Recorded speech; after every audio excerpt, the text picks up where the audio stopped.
Saludamos muy cordialmente a todos los que tienen la bondad de compartir estos espacios con nosotros, con Más TV, con Pasión. En semanas anteriores habíamos estado hablando de una problemática que es dura, difícil, que era el tema de las pandillas en Guayaquil. Y lo abordamos porque tiene que ver con la construcción de la paz, porque fue una experiencia de la que personalmente no he querido nunca escribir ningún libro, a pesar de que me lo piden, porque tendría que decir también las cosas que no funcionan. Y creo que a veces, en vez de ser solamente un tema de investigación y de conocimiento, se puede convertir en una escuela para algunos que dicen, mira, acá dice cosas que nosotros no hemos hecho y podemos hacer. Vamos a tener entonces una segunda parte de lo que abordamos en el anterior programa, también con Ricardo Kenning, que también trabajó desde el ángulo empresarial y de asesoría y de acompañamiento de los jóvenes en solucionar una problemática que era una problemática complicada en la ciudad y que requería esfuerzos de todas partes. En el trabajo que hicimos colaboraron de manera muy efectiva universidades, empresarios, organizaciones, la Alcaldía de Guayaquil, que puso muchos recursos, y también colaboraron la policía, que ayudó, y todos los que pudimos para intentar solucionar un problema que era de la ciudad, y eso es entonces lo que nosotros queremos compartir y mostrar en cierta manera para ver si también sirve para experiencias similares. Muy buenas tardes, Ricardo, y gracias por acompañarnos nuevamente. Encantado. Estamos hablando de que hubo experiencias que marcaron un antes y un después, y lo que marcó un antes y un después también fue la creación de microempresas o de emprendimientos de los jóvenes involucrados en pandillas, y tú tuviste un rol importantísimo porque fuiste el cable a tierra. Tú tienes experiencia en empresas, sabes cómo se deben manejar las cosas, eras muy exigente. Cuando empezaron las microempresas ibas y controlabas las horas que entraban, las horas que salían, si estaban ahí, si no estaban ahí, si tenían negocio abierto o no abierto. Estos jóvenes les costaba un mundo. Quizás de eso puedes compartir, y también podemos poner el video donde se ve la microempresa de la imprenta, que de hecho tiene ahora 3 sucursales después de 10, 11 años, lo que muestra que de verdad fue efectivo y que trabajan en cooperativa. Entonces, tú tienes la palabra. Gracias. Yo creo que la experiencia, decíamos en el programa anterior, inicia con la capacitación, inicia con el deseo de los jóvenes de hacer algo. La capacitación les va dando una orientación en qué hacer. Y luego las empresas tienen competencia y uno tiene que hacer algo que marque la diferencia para que sea eficiente la labor que se desarrolla. Decíamos de la peluquería con Taz y los diseños en las cabezas de sus grafitis, la imprenta, y los controles tenían que ver también con esto que mencionaba de la competencia. Hay muchas imprentas. ¿Cuáles son algunas de las características no tan positivas de las imprentas? La no entrega a tiempo de los trabajos. A veces los precios. Entonces, ¿cuál fue el esquema o la estrategia que buscamos nosotros con la primera imprenta? Hay que entregar antes del tiempo ofrecido. Si dijiste 10 días, a los 9 días hay que llamar al cliente y decirle, ya tengo listo su trabajo. La ventaja en esto que tú mencionabas como cooperativas es que todos trabajaban. Entonces, la posibilidad de bajar los precios era más factible porque era un fondo común, no había que repartir sueldos o no había que repartir utilidades si no se habían producido primero. También un elemento que ayudó en este desarrollo de las microempresas es que esas personas que trabajaban, de golpe venía un trabajo más grande y aparecían otros 5 personas más para hacer ese trabajo. Pero cuando no había trabajo, no había que liquidar a esas personas, que eso a veces es el temor, sí, contrato, pero y si baja la producción, ¿qué me hago con esta gente? Porque tengo que liquidarla.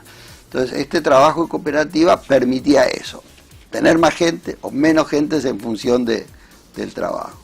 Y el control de los tiempos y los horarios, como tú bien dices, si normalmente la hora ecuatoriana es media hora después, hay que agregarle esa otra media hora de no costumbre de los pandilleros, de tener cosas fijas, es decir, ellos funcionaban en función de, bueno, no voy más tarde, es lo mismo. Entonces, hubo que ser muy estricto en el cumplimiento de los tiempos, porque ese cumplimiento de los tiempos permitía a su vez entregar antes o cumplir con los compromisos adquiridos. Se hicieron muy buenos trabajos, había un control de calidad que era también importante, porque no es que lo entrego antes porque lo hice mal, sino que lo entrego antes porque trabajamos más intensamente, porque no nos estamos preocupando si ya cumplí las horas de trabajo, sino cumplir con el tiempo de producción. Creo que es importante destacar la gran ayuda que tuvimos del alcalde Nebot. Cuando le presentamos los proyectos de emprendimiento, nos fue facilitando los recursos para llevarlos adelante.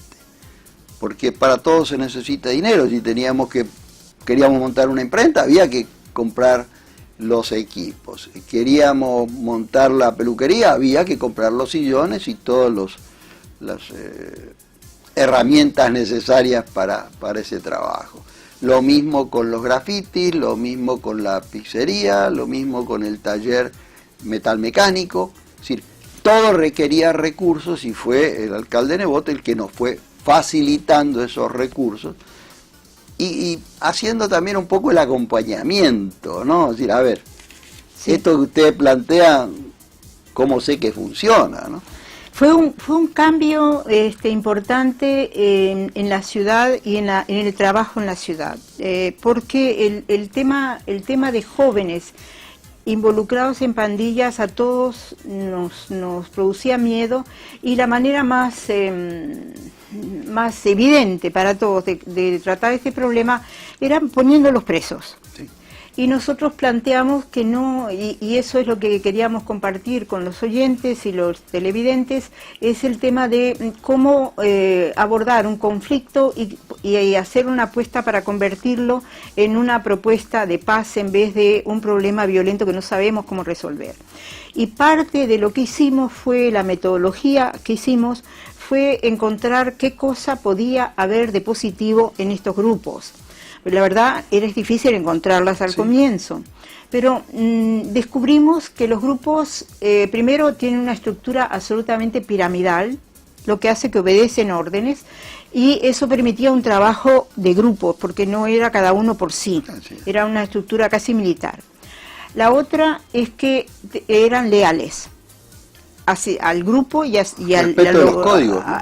Al respeto, tenían reglas, tenían jefes, y el grupo funcionaba como una familia. En programas anteriores dijimos cómo se ayudaban entre sí. Esos son aspectos positivos, y nosotros apostamos a hacer crecer lo positivo para ver si se moría de hambre lo negativo, ¿no? Fue una apuesta arriesgada, fuerte, que nos dio problemas, porque yo recuerdo que nosotros habíamos comenzado capacitaciones en algunos colegios donde los colegios eran el caldo de cultivo de las pandillas, y en pleno examen un chico de los que nosotros suponíamos que estaban como más preparados, mató a un compañero de un balazo, es decir, algo que nos dejó derrumbados a todos, al colegio, a nosotros, a todos. ¿Qué hacemos? ¿Cómo podemos apostar? ¿Cómo podemos cambiar? Y fue una apuesta. una apuesta que se convirtió en un laboratorio. Por eso inventamos el barrio de Paz, es decir, un sector delimitado muy en la ciudad, muy conflictivo. 5 pandillas que hicieron una especie de acuerdo, de tratado de no agresión dentro de esas 49 manzanas, y ahí desarrollar una propuesta de capacitación y ver si esto funcionaba. Yo recuerdo que para mí fue una experiencia en Colombia de la guerrilla, la FARC, los paramilitares, los militares y todo lo que había en Colombia, que estaban hartos los campesinos y dijeron, nosotros somos zona de paz, aquí no queremos a nadie y somos independientes de todos. Y eso a mí me dio la idea de decir, a ver, si eso lo pueden hacer en Colombia, en zona de guerrilla, ¿por qué en la ciudad no podemos inventarnos un barrio de paz llevado adelante por pandilleros? Ellos que se conviertan en los artífices de un cambio. Y esa apuesta fue un éxito, fue un esplendor, porque primero son jóvenes, como todos los jóvenes, y segundo porque ellos eran los actores de su propia cambio, de su propia realidad y de su propia apuesta. Y eso fue espectacular. Hay que recordar, Nelsa, la investigación que hicimos, en que se le preguntó a cada familia qué representaba para ellos un pandillero. Ajá. Y la primera encuesta fue terrible, o sea, era lo peor de lo peor. Poco menos que había que meterlos presos de por vida. Ahí se conjugaba esto con que elimino el problema encerrando el problema. Y los 6-7 meses posteriores, después de una serie de acciones muy programadas, muy seguidas de cerca, volvimos a hacer la encuesta, y cuando nosotros en la pregunta decíamos que los pandilleros eran lo peor, la familia decía, no, pero si nos ayudan, si ellos nos cuidan. Es decir, había habido un cambio tan rotundo que se dio simplemente por poner en evidencia una realidad diferente de la que existía, ¿no? En ese barrio que se daban balas todos los días, era lo normal, la gente ya ni le llamaba la atención los balazos, decía, ahí te están dando balas, como diciendo, ahí se va a tomar un café, más o menos así era, ¿no? Yo lo que recuerdo, a propósito de las empresas, de los emprendimientos, con uno de ellos, que decía un día, mire, yo sí quiero poner una empresa, pero usted no va a querer, usted no va a aceptar. ¿Y por qué no voy a aceptar? No, porque es un negocio que a usted no le va a gustar. ¿Cómo que no le va a gustar? A ver, explícame. No, mire, queremos vender celulares. Ajá, móviles. ¿Cómo es esto? ¿De dónde los sacan los celulares? Y vienen de Perú, dice. De Perú, que son celulares, perdone que lo diga así, robados. Sí, dice, sí, por eso es que usted no va a querer que nosotros pongamos una venta de celulares. Mire, imagínate. Pero ¿sabes lo que descubrí? Que esos los celulares, el padre de ese chico era un oficial de una de las fuerzas del orden y era el que permitía el pasaje de los contenedores que el hijo después quería vender. Entonces tú ves todo el entramado social, cómo tú le enseñas a un chico, a un joven, que sea honesto, que tiene que trabajar algo, cuando tiene en su propia familia es el que trae los insumos para que ellos puedan vender esto. Era claro que esa microempresa no iba a funcionar, pero también es claro que estábamos frente a problemas sociales que requerían una intervención eficaz desde diferentes ángulos. Vamos a un corte y luego compartimos la experiencia de las fuerzas de las Naciones Unidas Pandilleras, que fue un invento que funcionó muy bien también. Estamos con ustedes en unos minutos.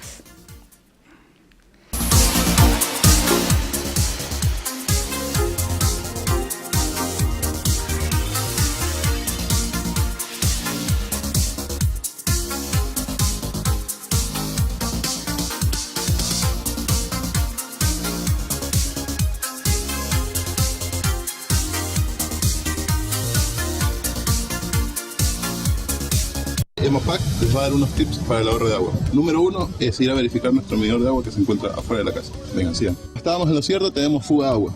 Así que el paso número 2 es ir a verificar dónde está la fuga y darle manos a la obra. El día de hoy les voy a decir cómo solucionar una fuga de agua en la ducha. Bueno, procedemos a retirar la tapa de seguridad, retiramos el tornillo y la tapa de seguridad. Una vez que retiramos todo eso con la llave, la procedemos a desenroscar. Va a salir un poco de agua nada más. Una vez que lo tenemos afuera, vemos que está desgastado.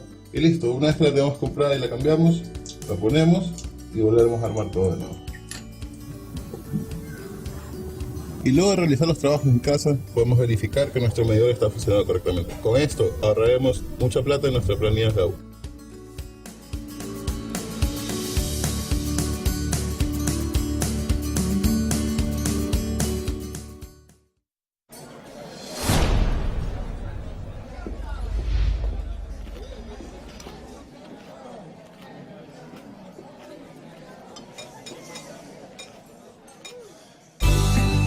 Esforzarse merece un mejor sabor. Y en Papa John's sabemos de esfuerzo, porque seleccionamos los vegetales más frescos y los cortamos a mano para entregarte una mejor pizza siempre. Papa John's, ¿a qué sabe tu esfuerzo?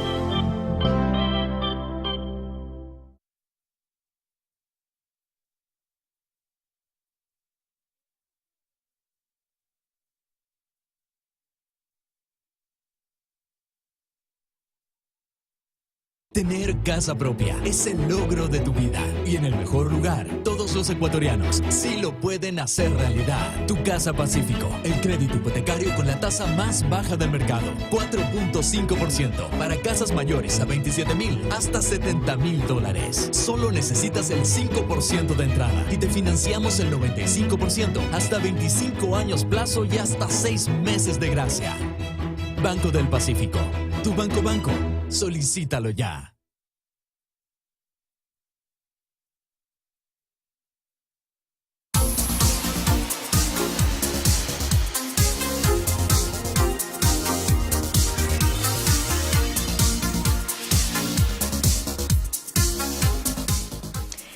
Dentro de las experiencias que nos han marcado en este trabajo con los grupos violentos, fue que, y en el intentar siempre partir de sus propias necesidades, de lo que ellos son, ellos se llaman a sí mismos naciones. Y había habido ya teníamos mucha gente formada, porque lo formamos, en manejo de conflictos, y en este trabajo de gestión de conflictos, formamos las Naciones Unidas Pandilleras, así es.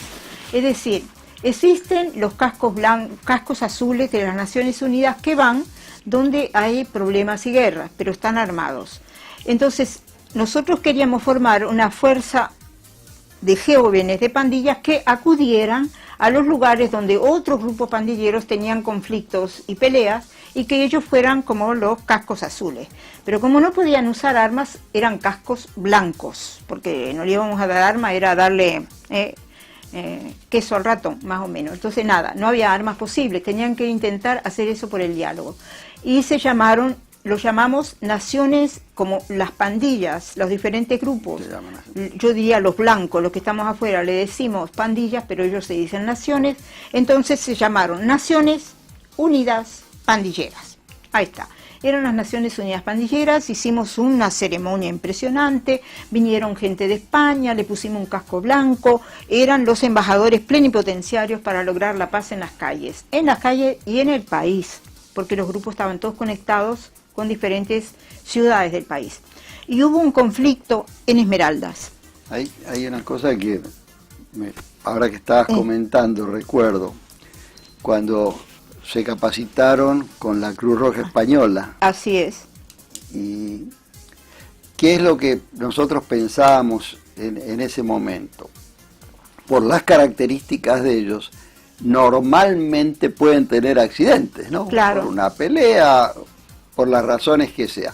¿Qué mejor que ellos estar preparados para prestar ayuda a su comunidad con los primeros auxilios, ¿no? Y me acuerdo que era sumamente interesante cuando vino la gente de España, nosotros estábamos chochos, orgullosos de tener nuestro propio Era cuerpo. por internet, era una clase por internet. De hecho, salvaron 2 vidas a propósito de eso.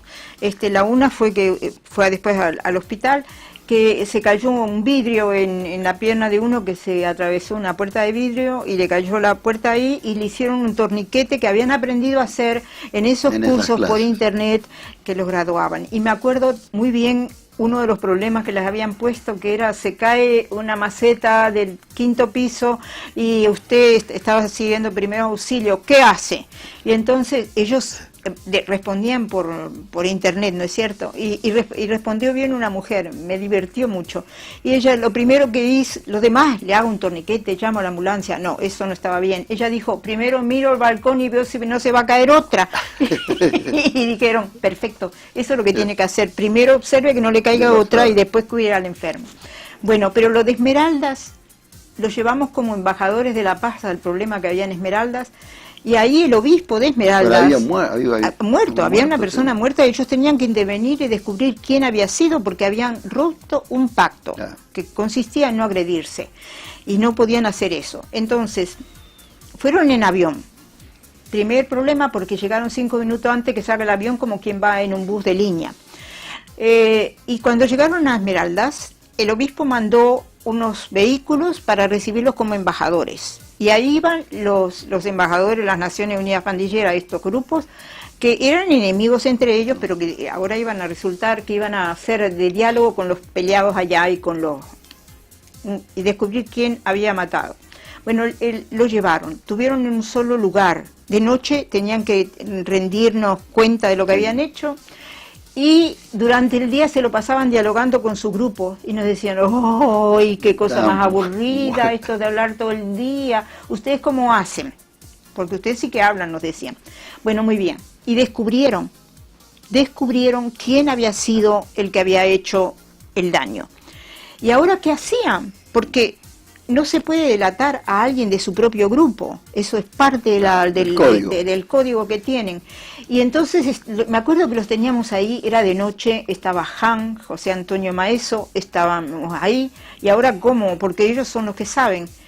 Y dijo alguien que me pareció sabio: a ver, momentito, nosotros no vamos a ser desleales diciéndoles a ustedes quién fue el que ocasionó esta muerte, porque no vamos a ser desleales a nuestro grupo. Lo que pasa es que él fue desleal al acuerdo, y por lo tanto sí le vamos a decir quién fue, y estamos dispuestos a que los denuncien a la justicia y pague por el delito y por todo lo que significó esto. Y por haber respetado el acuerdo que ellos habían llegado. Y entonces lo denunciaron y dijeron quiénes eran. Para nosotros eso fue un momento fuertísimo, muy fuerte, porque significó romper una cantidad de esquemas y a la vez aprender otro montón de cosas que nosotros teníamos que aprender.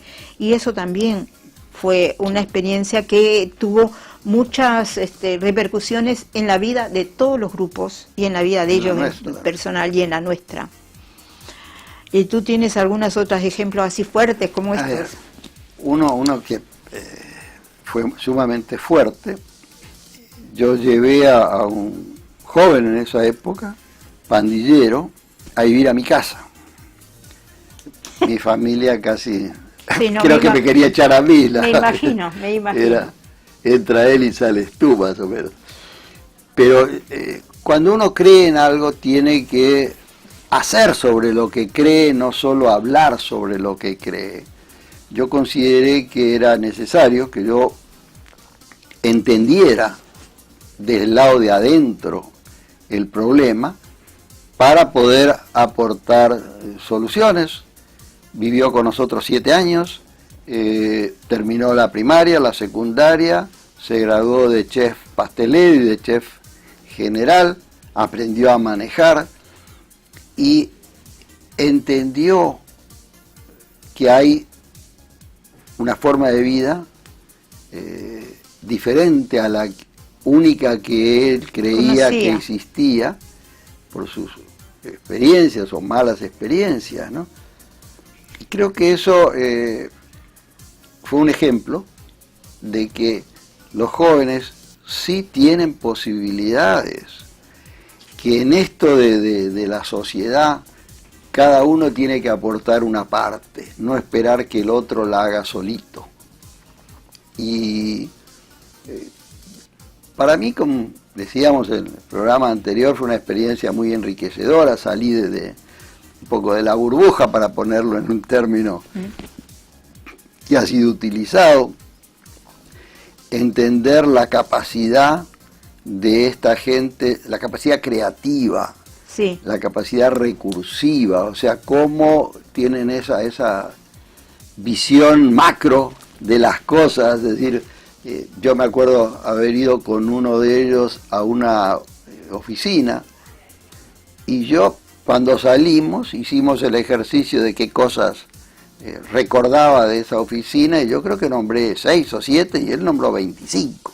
Ah, no tienen una... O sea, una hizo así y y ya ya le había sacado la foto a toda todo la el foto, lugar, sí. y cómo estaba, de qué color era, atrás de Impresionante. qué cosa estaba, era realmente impactante, ¿no? Yo lo llevé a la Universidad Santa María, en concreto, que había una especie de concurso de creatividad, y quería saber si los pandilleros tenían algunas posibilidades, porque no sabían nada, ellos muchos no habían terminado ni la secundaria, y como aquello era una especie de casa abierta, aula abierta, que fueran y vean.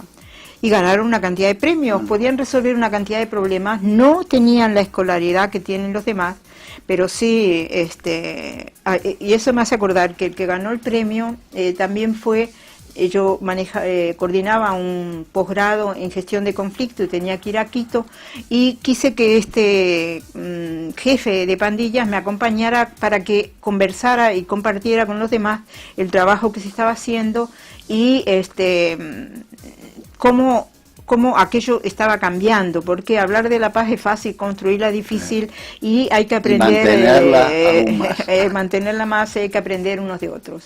Bueno, entonces subió al avión. Ya, primer problema, cuando subimos al avión no lo dejaban pasar porque tenía una cantidad de todos los collares que tiene, y la policía sí sabía lo que era. Y entonces yo dije, ¿cuál es el problema? ¿Tiene algo mal todas estas insignias? No eran armas, no eran nada. Bueno, lo dejaron pasar a regañadientes. Le dije, pobre de ti, pon toda esa cosa en tu pequeña mochila y la próxima no te las cuelgues, le dije yo. Bueno, allá fuimos, estuvimos en el diplomado. Cuando regresamos, salíamos en un avión a las 7 de la mañana y no había nadie en el aeropuerto, y yo me encargué de los pasajes. Cuando vamos a pasar, pito todo en el aeropuerto. Aquello era, ¿y ahora qué trae? Bueno, ¿qué era lo que había pasado? Él había juntado de todo, en cada puesto de las compañías de aviación había un pequeño recipiente lleno de caramelos, ¿no?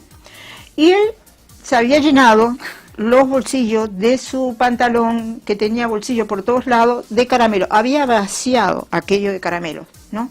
¿Y qué pasó? Cuando pasó los controles migratorios, el plomo que tienen, ¿cómo sería la cantidad de caramelos? Que sonó el plomo de la envoltura de celofán de caramelo. Y yo, ¿pero qué es esto? ¿Por qué es esto? Y me queda mirando y me dice, pero es que estuvimos todo el día ocupados y no hicimos nada, y yo tengo una hijita pequeña, y entonces cogí los caramelos y le voy a llevar de regalo los caramelos. Y yo entonces con cara otra vez le digo, bueno, como nadie ha dicho cuántos se pueden coger, él ha cogido todos los que encontró por el camino, así que aquí están los caramelos, se los llevó. Pero a lo que voy de nuevo era, yo no sé en qué momento aquellos caramelos estaban todos en los bolsillos. Y esta vez, y tuvieron que dejarle pasar los caramelos, poner un poco más después, y no pasó nada. Pero de nuevo, ¿cómo diría? La parte humana que hay atrás de todas estas experiencias es cosa que a nosotros nos hacía ver el mundo de otra manera. Y me acuerdo otra cosita, porque después de pronto estamos medio sobre el final del programa, es ellos tenían una empresa de baile, ¿te acuerdas? Y en esa empresa de breakdance llega un monje japonés de Zen, todo él vestido de negro, y llegó allá, y aquello era un estruendo de música que no podía, y el monje quería que se callaran la boca, y no había manera, aquello era una cosa que... Y el monje decía, un poco de silencio, nada. Bueno, subimos, y después el monje dijo, yo ahora entiendo algo, el silencio es el ruido es su manera de meditar, eso los aísla, y era verdad. Y les mandó a decir que se pongan así en posición de yoga, con las piernas cruzadas, casi durante 20 minutos sin hablar y cero ruido. Y yo decía, acá estos pandilleros se van a morir. Estallan, ¿no? ¿Cómo van a aguantar esto? Y nada. Y entonces le dijo: quiero que vean y encuentren su diamante interior. Y en todo ese silencio pesado, en que estaban estos sin poder moverse, a uno levanta la mano y dice: ahora sí yo descubrí mi diamante interior. Yo sé, ya empiezo a entender quién soy yo. A mí eso me quedó grabado y entendí una cosa que siempre me ha marcado y que digo: en el estiércol nacen flores, en los diamantes no. En este mundo tan nefasto, tan conflictivo, tú encuentras a veces perlas, pero si tiene un montón de diamantes no nace ni una flor. Y de hecho los lotos nacen también en los lodos. Quizás nosotros dos, que tuvimos ese trabajo junto con un poco de compañeros, pero un poco fuimos la cabeza de serie de este trabajo que resultó modélico en la ciudad sobre pandillas para construir la paz, aprendimos a descubrir en el lodo y en a mirar otra cosa. Y en la EMA, a descubrir que la vida puede nacer. Un poco para concluir y que si quieres decir algo y ya cerramos el programa. Sí, lo que tú acabas de decir es muy evidente y es muy fuerte. A veces vemos solo aquellas cosas que nos gustan, pero no vemos el origen de las cosas que nos gustan. Es decir, si en el lodo nacen las flores, ¿por qué despreciamos el lodo? Es decir, quizás aprender un poco a valorar otras cosas que las dejamos de lado porque nos quedamos con lo que salió arriba de esas cosas, ¿no? Y eso es un poco pensar en ir más en la profundidad del ser humano para encontrar todos los valores que realmente tienen todos los seres humanos y sacar de ese interior un montón de cosas que compartir con los demás.